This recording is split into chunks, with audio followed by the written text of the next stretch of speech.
longevity lifestyle designers. This is Govern Your Secrets of Longevity.com. Something I've been asked on more than one occasion is to address my thoughts and my perspective on some of the ideas that Ray Peat, who's a popular speaker in the health world, or writer as well, that's what he mostly does, online.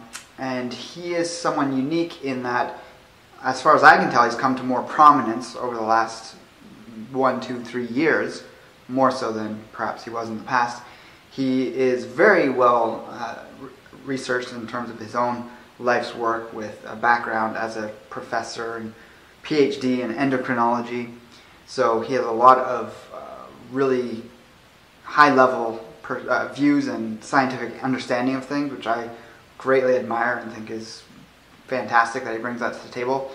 I'm going to talk about things I like about what he's doing, and then also the places where I think my own view of things differs just on a practical level. I'm by no means advocating anyone doing any program related to what he's done. I mean, he doesn't actually even teach and recommends a set way of doing things. He just talks about different things, and there's sort of a community that has built up in their interpretation of his work, and they kind of talk about the way that they interpret it and follow it in these slight different ways. So again, if you're interested in this, go look into it. It's not anything that close to what I do at the moment, but there's definitely some valuable parts to this that I think anyone can benefit from, especially people in a unique situation, which I'll also mention. So a big thing that he's talks about, which I've actually already talked about on my channel, and I was somewhat turned on to the information before that, but I got more into some of this information after coming across some of Ray Peat's work. And by the way, I'll just link to his main site below if you want to read many of his plethora of articles he's written, and they're all very well referenced as well to studies and things. So his big thing is that, from what I can see, is the talk about limiting polyunsaturated fats, even monounsaturated fats to some degree, because of largely their negative effect they have on the thyroid, as well as a number of other functions on the body. He's very big on having a whole diet that promotes thyroid health. And while I think that's very critical for a lot of people today, because there is such a prevalent amount of low functioning thyroids in a lot of people today, it's not going to be something you need to totally focus on all the time for a long period of time. I think with just like any gland in the body or any function of the body, there's ways of doing things that help speed the recovery and rebalancing of the body to a place of homeostasis. And that's where I would differ in my perspective, is that I don't see his program, or even some of the offshoots that people interpreting his work as creating these programs, I don't see them as the ideal for maintaining homeostasis. And this is just from my own perspective and results with doing experiments with these types of things, but it's also just general philosophy of how I see diet differently than people in this world. There's a big focus on what I call reductionist thinking in this philosophy, health philosophy or diet philosophy, and it's taking and breaking down the body to these individual parts and seeing what's best to make these parts function. The problem with this thinking, which is the same problem we see with mainstream medicine, is that it overlooks the way that these parts work in harmony together. So that's where Chinese medicine and Ayurveda differ, in that they look at whole body functioning as opposed to making this one part of the body function really well, perhaps at the behest of other parts of the body. And you basically, when you are doing that reductionistic view, you're not able to look at the whole at the same time.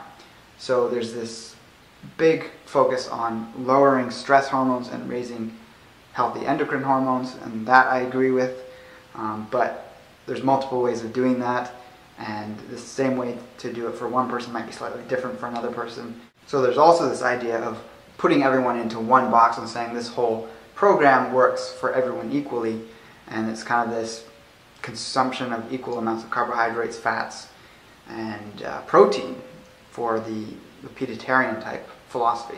There's very little room in that philosophy for changes in overall macronutrient ratios. And some people, it's very clear, function better on higher carbohydrates, lower fat and protein, higher fat and protein, lower carbohydrate, or some combination mixed therein. In fact, from my experience, for me personally, when I try to get equal amounts of carbohydrates, proteins, and fats, that's when I put on the most body weight and become the most sluggish and tired.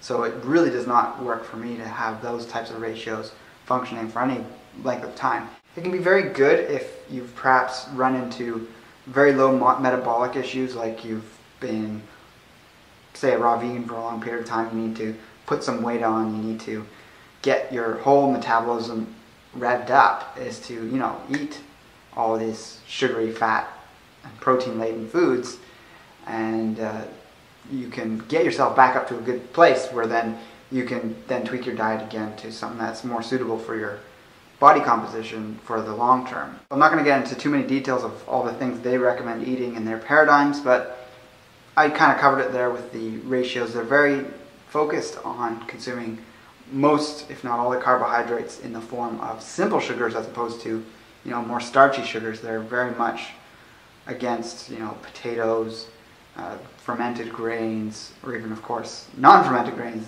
are seen as even more problematic for the body, which I would agree with. Not really a big fan of consuming much muscle meat at all. It's very much focused on the cartilage and bone or gelatin from animals, and that's great stuff, but it's, you know, in terms of the overall composition of animals, there's a balance of the gelatin to muscle meat to organ meats, and it's good to get a whole rounded consumption of those things in ratios to each other that would be found in an animal, because that's traditionally how humans ate. And that's what I always come back to, is you have that scientific reductionism type mentality that we find in certain health philosophies, and while we can learn from that, I think it's always good to come back to that place of what did our ancestors do, what is a traditional based diet look like, what has our own ancestral history of our bloodline eaten, what has your great-grandparents eaten,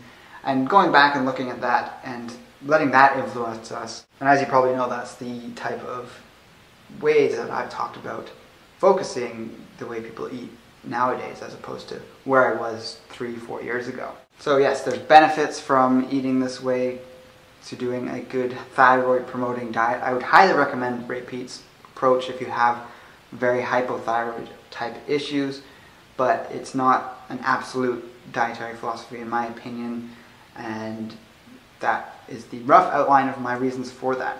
So let me know what you think about this video in the comments below. Like, favorite, and share the video if you feel so inclined, and with that I'll talk to you next time. Take care and embrace life without limits.